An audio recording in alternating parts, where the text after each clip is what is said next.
uylarni loyihasini tuzamiz. Talablardan bittasi qo'shnilarni roziligini olish kerak. Xo'p.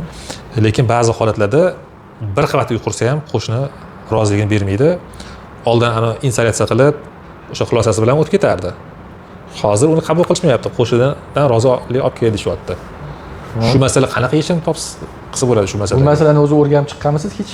Boshqa davlatlarda qanaqa yechilganligini? Mana Rossiyada anaqalarni ko'rganimda, o'sha arxitektor blogerlarni ko'rganimda, umuman rozilik degan narsa yo'q. Ularda normativlar qo'yilgan. Ya'ni o'sha nimadan kelib chiqyapti? O'sha pajariy normalarni qo'ygan. Endi bu barasa o'rganganman. Qaysi davlatga borsam, mana mana shu temani ichiga kirganman har doim. Men agar uy qurmoqchi bo'lsam, qo'ni qo'shnim roziligi olamanmi desam, ular hayron. Nima u deyapti? Hattoki Afg'oniston ham.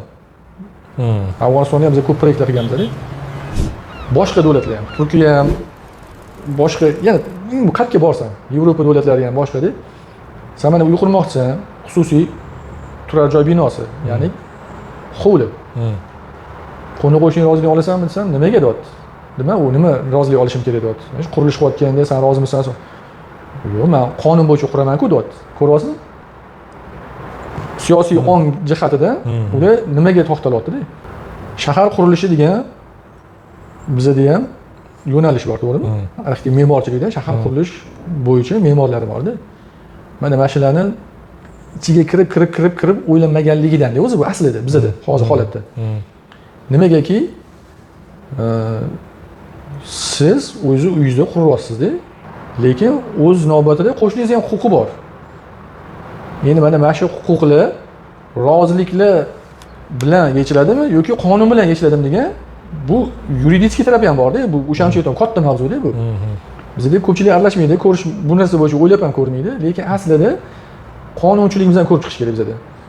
Agar qonunchilikda 6 sotuv joy, bu devordan buncha qochasan, bu devordan buncha qochasan, aniqdan buncha chegarasini belgilasa, hududdan kelib chiqqan holda bo'ladi bu. Qaysi birdir hududda orqaga qurasan, qaysi bir hududda kichkina joylarga boshqacharoq normalar. Ha, normalar. O'shandan kelib chiqqan holda o'sha yetimni hududga bog'liq bo'ladi. Mana mashqga qurasan, mana balandlikda qurasan, lekin arxitekturani xohlagancha qur deyish mumkin-da. Ana o'shanda ishoning hech qanaqa samma, yozuv, chizuv, sudlashish, qo'ni qo'shni norozilik bo'lmaydi. Nimaga desa, u ham o'sha normaga, qonunga amal qilyapti, bu ham.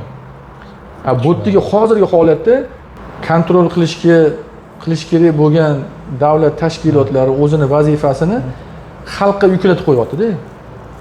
Bu yechim emas. Bu yechim emas. Ikkala rizochiligini olganda keyin qurasan degan narsa yechim emas.